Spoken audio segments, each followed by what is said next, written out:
तो आज हम बात करने आ रहे हैं सिस्को पैकेट ट्रेसर के बारे में। इस पे हमने एक टोपोलॉजी बनाई है। सबसे पहले हमारे पास एक सर्वर है। ठीक है, हमने इसको जो है पहले वो समझ लेते हैं। दो स्विचेस कनेक्ट है और चार हमारे पास पीसीस हैं जो कि टू टू हैं, कनेक्टेड है ईच स्विच। ठीक है, और हमने एक स्विच को जो है कनेक्ट किया हुआ है अपने सर्वर से। बेसिकली हम इसको आईपी दे रहे हैं। ये आईपी मैंने यहाँ पर लिखी हुई है। ये आईपी हमने सर्वर को सेट की है और देन हम डीसी पी एच DHCP से जो है हम उसको आगे फॉरवर्ड कर रहे हैं, असाइन कर रहे हैं basically eyepiece. Dynamic host configuration protocols का एब्रिविएशन है। और आपको स्टैटिकली हर किसी पीसी को जाके इंडिविजुअली असाइन नहीं करनी पड़ती IP. You just create a pool and assign all IPs to the end devices. So किस तरीके से की है? डेस्कटॉप में जाके सबसे पहले हमने सर्वर की आईपी सेट की है एंड देन सर्विसेज में जाके DHCP पे हमने जो है यहाँ पर एक पूल क्रिएट किया माई पूल के नाम से, उसकी डिफ़ॉल्ट गेट पे सेट किया एंड सर्विसेज ऑन करके हमने इसको क्लोज कर दिया। एंड देन हम जो है अपने पीसी पे गए, इसकी पीसी कॉन्फ़िगरेशन पे गए और यहाँ पर जब हमने इनिशियली स्टैटिक होता है, हम जैसे ही DHCP पे क्लिक कर रहे हैं ये ऑटोमेटिकली उस पूल में से एक आईपी अपने आप को असाइन कर लेता है। तो this is how it works. Now अब हम आपको दिखा देते हैं कि how the message is travelling. We all know कि स्विच जो है किस तरीके से काम करेगा। Switch is intelligent device that basically transfer the message to that particular IP which is intended।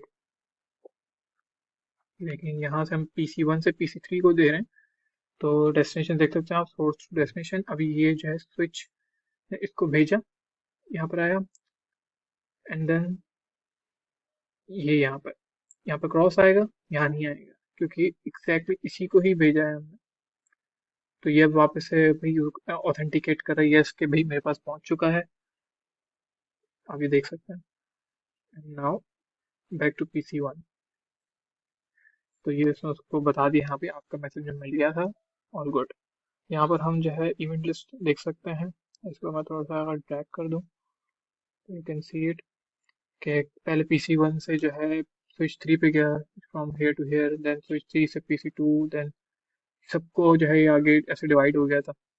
ठीक है, उसके बाद यहाँ से फिर स्विच ने इसको भी और उसको भी भेजा, लेकिन सिर्फ पहुंचा एक्चुअली में रिसीव उसी के पास ही होता है जिसको हमने एक डेस्टिनेशन बनाया हुआ होता है। ठीक है जी। तो this is how it works. And यहाँ पर हमारे पास ये inbound and outbound PDU formats हैं। ठीक है जी, देख सकते हैं।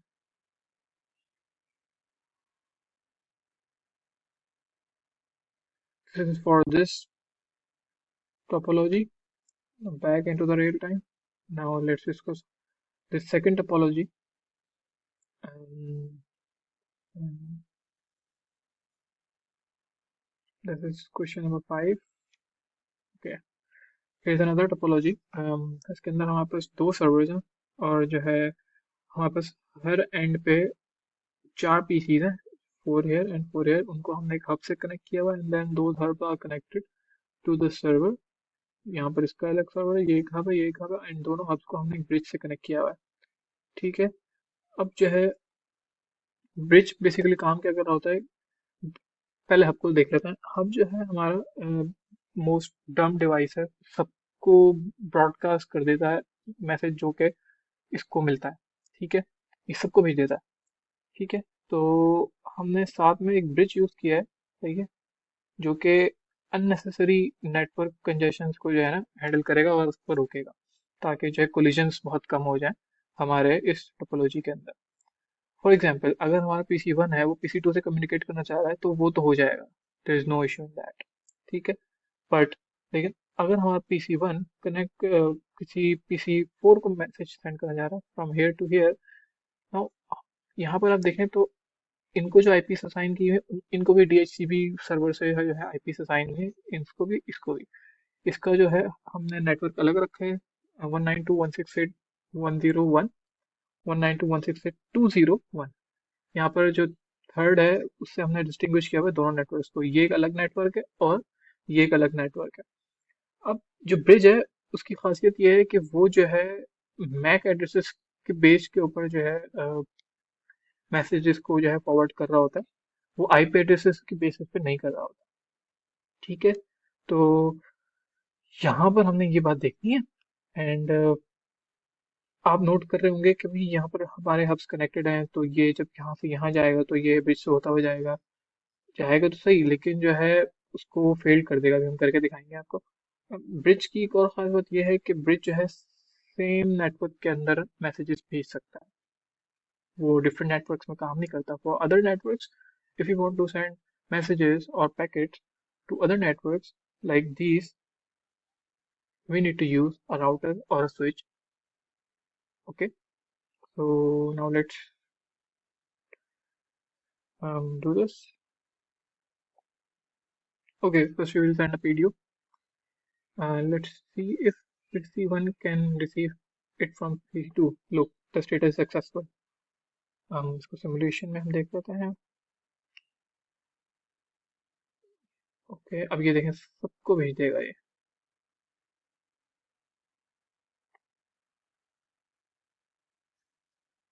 लेकिन इसको जो है क्रॉस नहीं किया इसने, क्योंकि ये ऑब्वियसली इसी के लिए इंटेंडेड था, लेकिन भेज सबको देता है।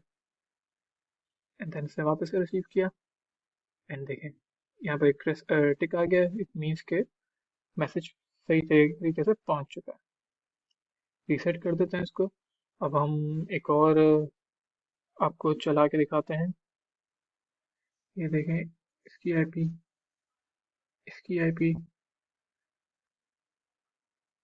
इसकी आईपी देखें।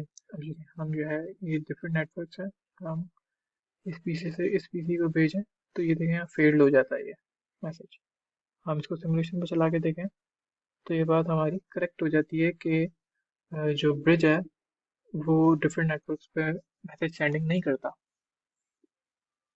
अभी हब ने सबके पास भेज दिया है, एंड देन हब से ब्रिज के पास, देन ब्रिज से वापस से एक हब के पास। ये हब भी सबको मैसेज भेज देगा, जबकि हमारा डेस्टिनेशन PC4 है। सबने रिजेक्ट किया और PC4 के पास से भी रिजेक्ट हो गया। वो इसलिए क्योंकि हब मैसेज दूसरे नेटवर्क पर नहीं भेजता, हब सिर्फ सेम नेटवर्क पर मैसेज भेजता है।